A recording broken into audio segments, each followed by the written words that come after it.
Sir, Rajasthan में जो संक्रमण है उसके लिए आप रोजाना नए एक्शन ले रहे हैं, नए कदम उठा रहे हैं। अभी ये कोशिश कि RUHS सहित जितने भी कोविड सेंटर हैं सभी में हेल्प डेस्क बनाई जाए, इस दिशा में काम शुरू हो गया है। देखिए, वैसे तो राज्य सरकार ने हेल्थ इंफ्रास्ट्रक्चर को जितना बढ़ाया है, चाहे टेस्टिंग फैसिलिटी हो, सर्वाधिक टेस्टिंग फैसिलिटी राजस्थान के पास है। अभी हमारे तो कुल 1 लाख पॉजिटिव केसेस हैं राजस्थान में, लेकिन कंट्री में 1 lakh positive cases per day आने लगे हैं और उसका असर प्रदेश पे भी है। हमारे भी 1600 से ज़्यादा पॉजिटिव केसेस पर डे आने लगे हैं। पॉजिटिव केसेस का बढ़ता हुआ आंकड़ा देखते हुए हमने अपनी व्यवस्थाएं भी बढ़ाई है, चाहे वेंटिलेटर की बात हो, चाहे ICU बेड की बात हो, चाहे ऑक्सीजन युक्त बेड की बात हो, चाहे सामान्य बेड हो, चाहे डेजिग्नेटेड हॉस्पिटल्स को बढ़ाने की बात हो, चाहे कोविड केयर सेंटर्स को बढ़ाने की बात हो। ये तमाम चीज़ें पूरे युद्ध स्तर पे राजस्थान में चल रही है।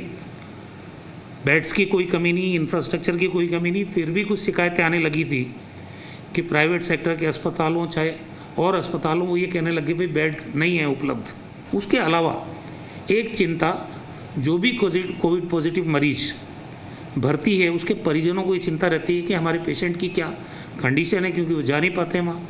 तो उनके स्वास्थ्य के बारे में जानकारी देने का काम भी हेल्थ डेस्क के माध्यम से किया जाएगा और इस काम को हम अब फेज मैनर में पूरे राजस्थान में कोविड की जहाँ भी हमारे जिला स्तर पे सेंटर्स हैं वहाँ पे ये हेल्प डेस्क शुरू करेंगे। सर, संक्रमण बढ़ा है तो क्या संसाधन की बात करें या बेड की बात करें, पर्याप्त हैं राजस्थान में? बिल्कुल पर्याप्त हैं और उसके अलावा अब सारे जगह हमने फैसले लिए। मुख्यमंत्री जी खुद चिंतित हैं।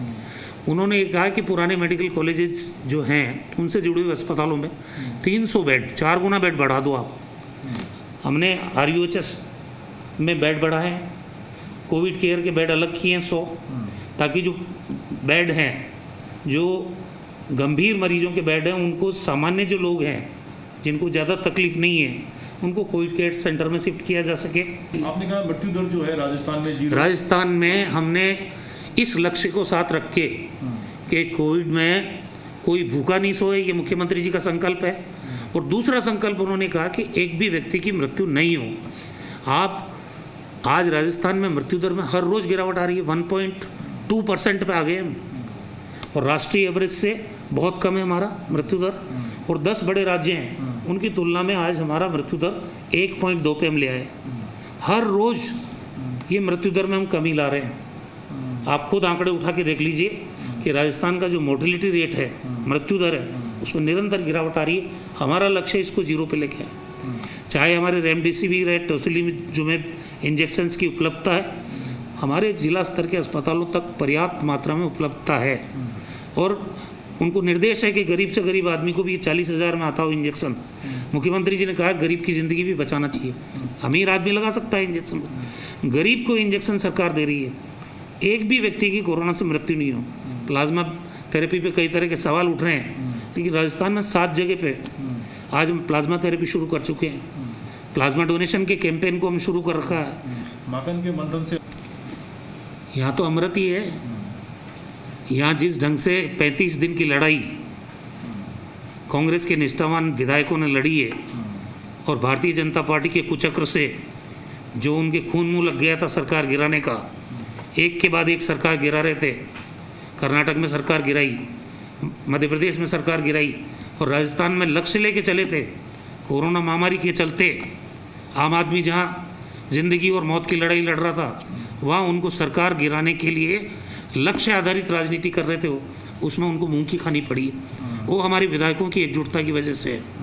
चाहे हमारे निर्दलीय विधायक थे, चाहे BSP से कांग्रेस में आए हुए विधायक थे, चाहे हमारे BTP के MLAs थे, चाहे कम्युनिस्ट पार्टी के MLA थे और कांग्रेस पार्टी के जो MLA थे, सबने एकजुटता दिखाई तो सरकार हमारी गिराने में भारतीय जनता पार्टी कामयाब नहीं हो पाई। अजमेर दौरे पे जो हुआ तो अनफॉर्चुनेट था, नहीं होना चाहिए था। किस तरह से कार्यकर्ताओं ने बयानबाजी, सब जानते हैं, हमें कुछ नहीं बोलना है।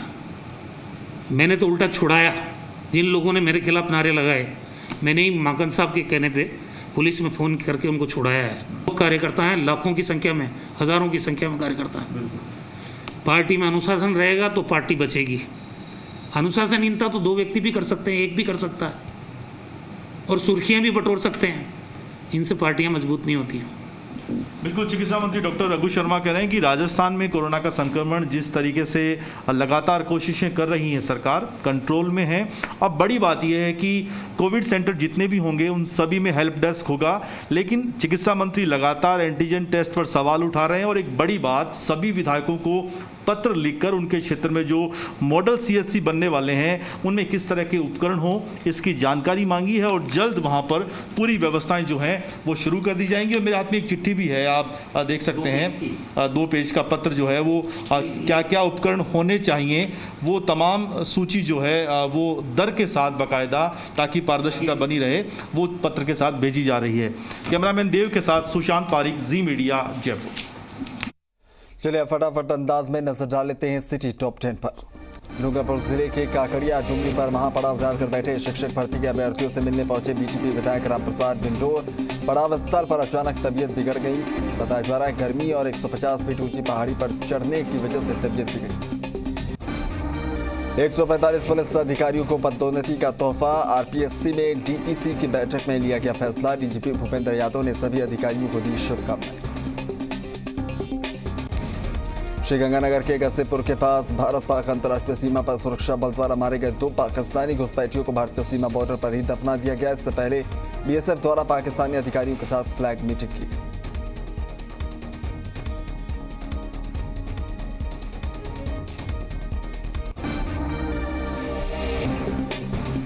सीकर में plasma donation, screening, antibody test और सैंपल कलेक्शन कैंप आयोजित किया गया। इस दौरान सैंपल देने और एंटीबॉडी टेस्ट कराने के लिए काफी संख्या में लोग पहुंचे। बांसवाड़ा जिले की खमेरा थाना पुलिस ने बाइक चोर गिरोह का खुलासा किया। पुलिस ने 4 शातिर बाइक चोरों को गिरफ्तार किया। वहीं इकबाल आबचारी भी डिटेन किया गया है। इन आरोपियों के पास से 9 चोरी की बाइक बरामद। अजमेर के दरगाह इलाके के बड़बाव में लोगों ने 2 चोरों को पकड़कर पुलिस के हवाले कर दिया। इसी के साथ चोरी का माल बेचने वाले